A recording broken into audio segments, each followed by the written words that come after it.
o que causou a explosão. Até então, não há comprovação oficial do que teria ocasionado o incêndio que precedeu a explosão, nem se o incidente foi proposital ou não. Segundo o presidente Michael Elmo, porém, aproximadamente 2.750 toneladas de nitrato de amônio, substância utilizada na produção de explosivos e fertilizantes, podem ter ocasionado a explosão. De acordo com o governo local, a explosão em Beirute causou 171 mortes e deixou mais de 6 mil feridos, mas as estimativas da ONU indicam que o número de vítimas é superior a 200. O hospital St. George, que foi um dos lugares onde houve registro da destruição, fica a cerca de 2 quilômetros do epicentro da mega explosão. 4 enfermeiros acabaram morrendo devido ao impacto. Outras 3 unidades de saúde foram atingidas pela explosão. E segundo a OMS, metade dos hospitais está com incapacidade de atendimento devido à pandemia do novo coronavírus. De acordo com o Serviço Geológico dos Estados Unidos, a intensidade da explosão é semelhante à de um terremoto de magnitude 3.3. O incidente abriu uma cratera de 43 metros de profundidade. A explosão reativou protestos contra a classe política libanesa, em meio a uma crise econômica sem precedentes no país. Pressionado, o primeiro-ministro Hassan Diab pediu renúncia ao cargo menos de um ano depois do seu antecessor, Saad Hariri, que também caiu devido às manifestações.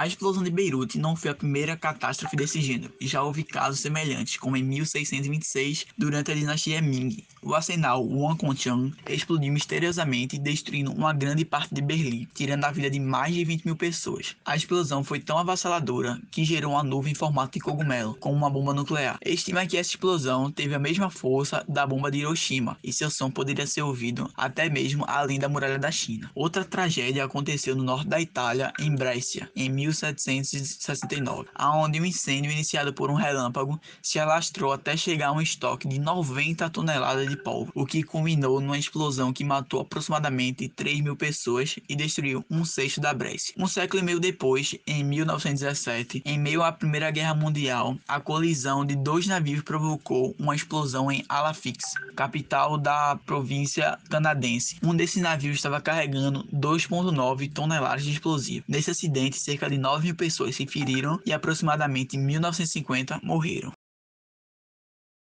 Professor da IQSC, Instituto de Química de São Carlos, tira dúvidas sobre o nitrato de amônio. A explosão ocorrida na região portuária de Beirute, no Líbano, na última terça-feira, já deixou mais de 50 mortos e milhares de feridos. A principal suspeita até o momento sobre a causa do acidente é de que a explosão tenha partido de um hangar que armazena mais de 2,5 toneladas de nitrato de amônio, substância química altamente inflamável que estaria guardada há anos no local. Em meio ao avanço das investigações, uma série de perguntas acabaram sendo levantadas sobre o assunto. Será que manter por muito tempo no mesmo local grandes quantidades de produtos químicos, como o nitrato de amônio, pode aumentar os riscos de uma explosão? Qual é a forma adequada de manusear um composto como esse? Essa substância já gerou algum acidente semelhante anteriormente? Por qual razão ela pode ter explodido? Para responder essas e outras questões sobre o tema, nós conversamos com o professor Antônio Aprígio Curvelo, do Instituto de Química de São Carlos, da USP, que é doutor em Química Orgânica.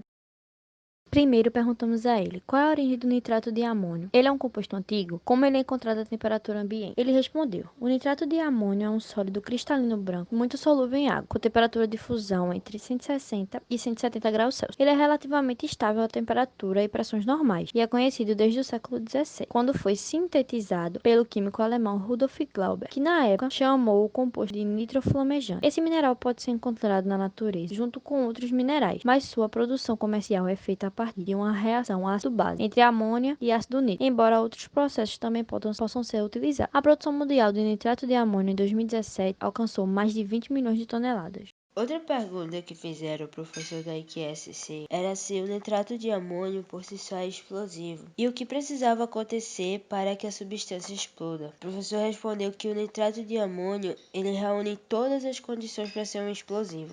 A presença de oxigênio e nitrogênio em sua composição, combinada com a formação de produtos gasosos mais estáveis, como óxido nitrosos, nitrogênio molecular, oxigênio molecular, amônia, dentre outros, permite que sua reação de decomposição seja termodinamicamente favorável. A reação de decomposição é um processo muito exotérmico em temperaturas superiores a 200 graus Celsius, a reação ocorre de forma muito rápida, liberando gases superaquecidos que provocam uma grande expansão, caracterizada por uma violenta explosão.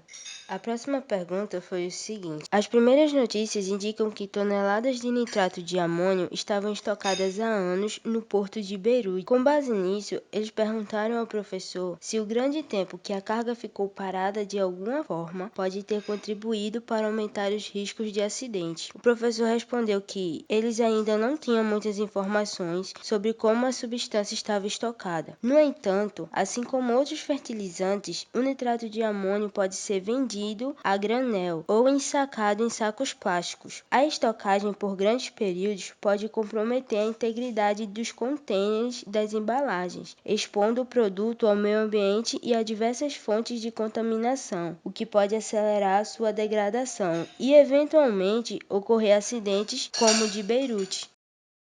A última pergunta era se a fumaça gerada pela queima de nitrato de amônio é tóxica e se ela pode permanecer por muito tempo na região do acidente, tendo em vista que a grande quantidade de NH4NO3 que havia no local. O professor respondeu que os vapores gerados na explosão são tóxicos, principalmente os óxidos de nitrogênio e a amônia. A permanência da fumaça dependerá das condições de ventilação na região do acidente, devendo ser evitada a permanência no local sem equipamentos de proteção individual.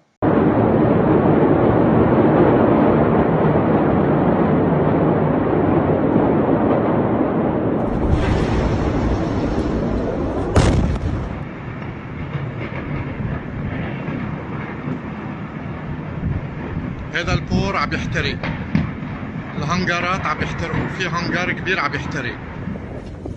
What?